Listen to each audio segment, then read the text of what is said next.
Mga kababayan nating seniors, kung kayo ay 60 o 65 pataas at regular na tumatanggap ng SSS pensyon, mayroon akong mahalagang balita para sa inyo tungkol sa inyong ika-13 buwang pensyon ngayong 2025.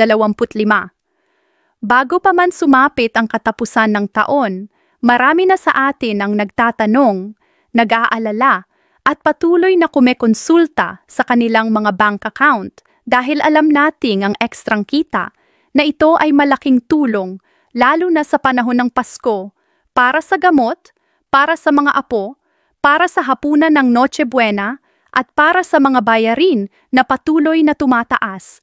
Ang ika-13 buwang pensyon ay hindi simpleng dagdag na pera, ito ay karapatan na ninyo bilang miyembro na nag-ambag sa SSS sa loob ng maraming taon. Kung kayo ay tumatanggap ng regular monthly pension na halimbawa ay 5,000, 6,000 o 10,000 piso, alam ninyo ba na ang 13th month pension ninyo ay katumbas din ng eksaktong halagang ito? Kung ang inyong regular pension ay 7,500 piso bawat buwan, ang ika-13 buwan ninyo ay 7,500 piso rin. Kung ikaw naman ay tumatanggap ng 12,000 bawat buwan, ang inyong 13th month pension ay 12,000 din. Walang bawas, walang dagdag, pantay-pantay. Ngayon, narito ang katanungan na tumatak sa isipan ng milyon-milyong pensioners sa buong bansa. Naka-credit na ba ito? Kailan ba talaga dadating? Kailangan ko pa bang pumunta sa SSS o sa bangko para kunin ang pera? At ang pinakamahalaga, paano kung hindi pa ako nakakatanggap? Ibig bang sabihin ay may problema sa aking account o may pagkakamali? Huwag mag-alala, uunahin ko kayong bigyan ng linaw dahil ang pinag-uusapan nating pera ay hindi kaunting halaga at tayo ay may karapatang malaman kung saan tayo ngayon. Bago tayo lumayo, alam ninyo ba na ang 13th month pension ay hindi bagong benepisyo? Simula pa noong Disyembre 1988, ang SSS ay patuloy nang nagbibigay nito tuwing buwan ng Disyembre. Yan hindi ito optional o bonus lamang. Ito ay automatic benefit na ibinibigay sa lahat ng kwalipikadong pensioners. Ang layunin nito ay kilalanin ang inyong kontribusyon sa lipunan at tulungan kayong makahinga ng konti sa panahon ng Pasko kung saan ang gastos ay tumaas ng doble o triple pa nga. Ngayon, para malaman ninyo kung kayo ba ay kwalipikado, pakinggan ninyo ito ng mabuti. Ang mga pensioners na tumatanggap ng retirement pension ay automatikong kwalipikado. Yun ay siyempre mga senior na nag-retire na at tumatanggap ng regular monthly pension. Kung kayo ay survivor pensioner, ibig sabihin ay benepisyaryo kayo ng yumaong miyembro ng SSS, kayo rin ay tumatanggap ng 13th month pension na katumbas ng inyong regular na monthly pension. Kung naman kayo ay total disability pensioner, matatanggap din ninyo ang 13th month pension, ngunit itong halaga ay base sa inyong monthly pension na wala nang kasama ang medical allowance. Kahit ang mga dependent children na tumatanggap ng dependence pension ay may karapatan din sa 13th month, basta't umabot sila sa kinakailangang edad at kondisyon. Kahit mga partial disability pensioners ay mayroon ding 13th month pension basta ang kanilang pension duration ay hindi bababa sa 12 buwan. Kaya kung kayo ay nasa alinman sa mga kategoryang ito, kayo ay mayroon na talagang karapatan na makatanggap ng ika-13 buwang pensyon. Ngayon, ang tanong na pinakamahalaga, kailan ba talaga matutanggap ang 13th month pension ngayong 2025? Ayon sa kasaysayan ng SSS, ang 13th month pension ay karaniwang ini-credit sa mga bank account ng mga pensioners sa unang linggo ng Disyembre, minsan kahit bago pa magsimula ang Disyembre. Kung titingnan natin ang nangyari noong 2024, halimbawa, ang SSS ay nag-release ng 13th month pension noong ika-29 ng Nobyembre, isang araw bago pa man sumapit ang Disyembre. Ito ay ginawa bilang early Christmas gift sa mga pensioners at bilang tulong din sa mga apektado ng mga bagyo at kalamidad. Ang unang batch na nakatanggap noon ay yung mga pensioners na ang date of contingency ay nagsisimula sa unang hanggang ika-15 araw ng buwan at ang second batch naman ay para sa mga may date of contingency na ika-16 hanggang dulo ng buwan. Ang kabuwang halagang inilabas noon ay mahigit 32 bilyong piso at ito ay nakatulong sa mahigit 3.6 na milyong pensioners sa buong Pilipinas. Ngayong 2025, base sa pattern na ito, malamang na ang ika-13 buwang pensyon ay mailalabas din ng SSS sa parehong panahon sa unang linggo ng Disyembre o kaya ay sa huling linggo ng Nobyembre pa lang. Kaya kung ngayon ay Nobyembre na o Disyembre na at hindi pa ninyo natatanggap ang inyong 13th month pension, huwag kayong magpanik kaagad dahil ang pag-credit nito ay depende rin sa inyong date of contingency at kung saan kayo naka-enroll na bangko o payout method. Mayroon ding ilang detalye na kailangan ninyong maunawaan tungkol sa pag-release ng 13th month pension. Una, kung kayo ay naka-enroll sa UMID ATM card or sa inyong preferred bank account gamit ang Disbursement Account Enrollment Module or DEM, ang pera ay direktang makikita sa inyong account. Hindi na kailangan pumunta sa SSS. Hindi na kailangan pumila sa bangko ng matagal dahil automatiko nang nakakredit ang pera sa loob ng araw na inilabas ng SSS. Ang mga pensioners na naka-enroll sa mga participating banks na gumagamit ng PesoNet ay mas mabilis makakatanggap dahil real-time ang transfer. Pero kung kayo naman ay nasa non-PesoNet participating banks, ang inyong payout ay karaniwang makikita ninyo mga ilang araw pagkatapos ng official release date, kadalasan mga ika-4 ng Disyembre. Kung naman kayo ay hindi naka-enroll sa anumang bank account at tumatanggap pa rin ng pensyon ninyo gamit ang check, huwag mag-alala dahil ang SSS ay nag-coordinate din sa Philippine Postal Corporation para mabilis na ma-deliver ang mga tseke sa inyong mga tahanan. Ngunit ang reality, mga kababayan, ay mas matagal ang proseso kung kayo ay naka-check pa rin, kaya kung maaari, mas magandang mag-enroll na kayo ng disbursement account para mas mabilis at mas secure ang inyong pensyon. Narito ang practical na tip na kailangan ninyong tandaan. Kung naghihintay kayo ng 13th month pension at wala pa rin sa inyong account, ang unang bagay na dapat ninyong gawin ay i-check ang inyong date of contingency. Ang date of contingency ay ang petsa kung kailan nagsimula ang inyong pension eligibility. Halimbawa, kung ang date of contingency ninyo ay ika-10 ng buwan, kayo ay kasama sa first batch ng payout, kaya dapat ay nakakredit na ang inyong 13th month pension sa unang release. Pero kung ang date of contingency ninyo ay ika-25 ng buwan, kayo ay kasama sa second batch, kaya kailangan ninyong maghintay ng ilang araw pa. Maraming pensioners ang nalilito dito at agad na pumupunta sa SSS office upang magreklamo, pero ang totoo ay hindi pa naman nila oras.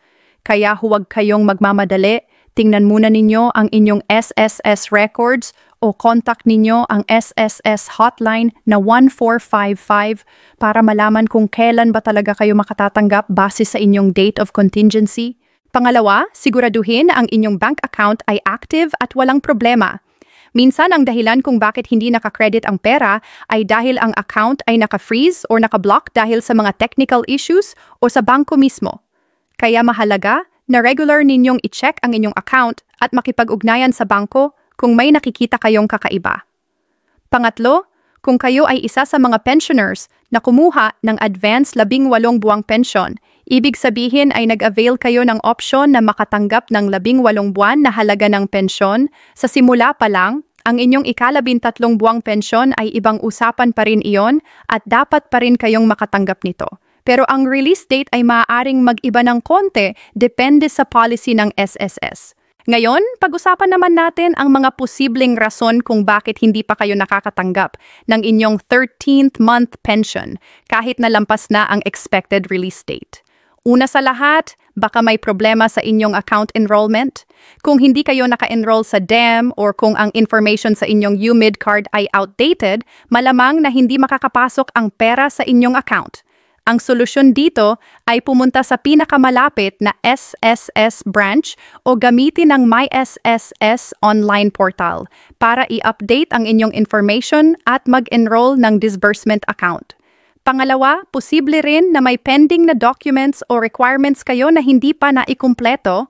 Halimbawa ay Annual Confirmation of Pensioners o ACOP. Ang ACOP ay isang requirement na dapat kumpletuhin ng lahat ng pensioners tuwing taon para patunayan na kayo ay buhay pa at kwalipikado pa ring makatanggap ng pensyon. Kung hindi ninyo ito nakumpleto, malamang na ang inyong pensyon ay nakahold kasama na ang ika-13 buwan. Kaya mahalaga na lagi ninyong sinusundan ang mga announcement ng SSS at kumpletuhin ang lahat ng kinakailangang documents on time. Pangatlo, kung mayroon kayong unpaid loans or overpayment sa SSS, maaring ang 13th month pension ninyo ay kinuha muna para pantubos sa utang o para bayaran ang sobrang natanggap ninyo noon. Ito ay normal na proseso ng SSS at kahit mahirap tanggapin, ito ay bahagi ng pulisiya para siguruhing lahat ng accounts ay balanced. Kung ito ang dahilan, makakatanggap kayo ng notice mula sa SSS na nagpapaliwanag kung bakit nabawasan o na-hold ang inyong pensyon. Isa pang mahalagang aspeto na dapat ninyong malaman ay ang tungkol sa tax implications ng 13th month pension. Ang magandang balita ay ang lahat ng SSS pensions kasama na ang 13th month pension ay exempted sa income tax. Ibig sabihin, ang buong halaga na makukuha ninyo ay wala ng bawas na tax at kayo ay hindi na kailangan mag-file ng ITR para dito. Ito ay dahil ang retirement benefits at pensions mula sa SSS ay classified as non-taxable income under Philippine tax laws. Kaya kung ang inyong regular pension ay 10,000 at ang 13th month ninyo ay 10,000 rin, ang tatanggapin ninyo ay buong 10,000, walang kaltas, walang bawasan. Ito ay isang malaking relief lalo na sa mga senior citizens na may limitadong kita at maraming gastos sa gamot at pangangailangan. Ngayon, kung kayo ay gustong i-maximize ang inyong retirement income at hindi lang umaasa sa 13th month pension, narito ang ilang strategies na maaari ninyong subukan. Una, kung kayo ay hindi pa nagre-receive ng pension at balak pa lang mag-retire, siguraduhin na kumpletuhin ninyo ang at least 120 monthly contributions para makakwalify sa monthly pension instead na lump sum lamang. Ang monthly pension ay mas sulit kasi ito ay lifetime benefit habang ang lump sum ay one-time payment lang. Pangalawa, kung mayroon kayong dependent children na qualified pa, siguraduhing nakaregister sila bilang dependents dahil ang bawat isa ay makakatanggap ng 10% ng inyong monthly pension o 250 piso, alinman ang mas mataas hanggang maximum na 5 dependents. Ito ay dagdag kita na automatically makukuha ninyo bawat buwan kasama ng inyong regular pension. Pangatlo, huwag kalimutang i-claim ang additional benefit na 1,000 piso na automatic na idadagdag sa inyong monthly pension simula noong Enero 2017. Ito ay permanenteng dagdag na kita, kaya kung hindi pa kayo nakakatanggap nito, mag-follow up kayo sa SSS. Pang-apat, kung kayo ay may emergency financial need at kailangan ng malaking halaga kaagad, maaari kayong mag-avail ng advance 18 buwang pension option kapag kayo ay nag-file ng initial retirement claim. Ito ay nangangahulugang makakatanggap kayo ng 18 buwan na halaga ng pension in one lump sum, discounted at a preferential interest rate. Pero tandaan, ito ay isang option lang at may corresponding discount, kaya dapat ninyo itong pag-isipan ng mabuti kung ito ba ay tunay na kailangan ninyo. Mahalaga rin na alam ninyo kung paano makikipag-ugnayan sa SSS para hindi kayo mahirapan kapag may tanong o problema. Una, ang SSS hotline ay 1455 at ito ay available from Mondays to Fridays, 8 a.m. to 5 p.m. Kung kayo ay may tanong tungkol sa inyong ika-13 buwang pension, tawagan ninyo ito at maghanda ng inyong SSS number para mas mabilis ang proseso. Pangalawa, pwede rin kayong mag-login sa My SSS online portal kung saan makikita ninyo ang lahat ng details ng inyong pension, kasama na ang status ng inyong 13th month pension release. Kung hindi kayo marunong gumamit ng computer or cellphone, magtanong kayo sa mga apo o kamag-anak na makakatulong sa inyo mag-set up ng account. Pangatlo, kung kailangan ninyong pumunta personally sa SSS office, siguraduhing mayroon kayong appointment para hindi kayo maghintay ng matagal. Pwede kayong mag-set ng appointment sa My SSS portal or sa SSS mobile app. Dalhin ninyo ang inyong valid ID, UMID card kung mayroon, at anumang documents na relevant sa inyong concern. Pang-apat, kung kayo ay taga-probinsya at malayo sa SSS office, maaari kayong makipag-coordinate sa inyong local barangay o sa mga SSS outreach programs na regularly conducted sa iba't ibang lugar. Minsan, ang SSS ay nagpapadala ng mobile teams na tumutulong sa mga pensioners na hindi makapunta sa main office. Kabilang din sa mga dapat ninyong malaman ay ang mga bagong programa at changes na ipinatutupad ng SSS para sa mga pensioners. Ayon sa mga balita at announcements simula September 2025, ipapatupad ng SSS ang Historic Pension Reform Program na magpapataas ng pensyon para sa lahat ng uri ng pensioners sa loob ng 3 taon. Ibig sabihin, hindi lang ang 13th month pension ang meron kayong aasahan, pati na rin ang inyong regular monthly pension ay tataas. Bukod dito, ang interest rate para sa salary loans at calamity loans ay bababa mula 10% per annum tungo sa mas mababang rate na nangangahulugang mas malaki ang net proceeds na makukuha ninyo kapag nag-loan kayo. Mayroon ding mga bagong pulisya na ginagawang mas madali para sa mga pensioners na mahigit 80 taong gulang na makumpleto ang ACOP requirements, kasama na ang home visits ng SSS personnel para sa mga hindi makapunta sa office. Lahat ng mga developments na ito ay naglalayong gawing mas komportable at mas madali ang buhay ng mga pensioners. At ito ay mga resulta ng continuous advocacy at feedback mula sa ating mga senior citizens. Kung sakaling meron kayong natatanggap na text messages, emails, o phone calls na nagsasabing kailangan ninyong magbayad ng fee or mag-provide ng personal information para makuha ang inyong 13th month pension, huwag kayong maniniwala. Ito ay scam. Ang SSS ay hindi kailanman humihingi ng bayad para sa 13th month pension dahil ito ay automatic benefit. Hindi rin kayo kukunin ng SSS para sa sensitive information tulad ng PIN or password ng inyong ATM or bank account. Kung may tumawag o nag-text sa inyo at sinasabing blocked ang inyong pensyon at kailangan ninyong magbayad para ma-unblock, ito ay scam din. Ang mga modus operandi na ito ay umiiral, lalo na sa panahon ng Disyembre, kung saan maraming pensioners ang umaasa sa kanilang 13th month pension.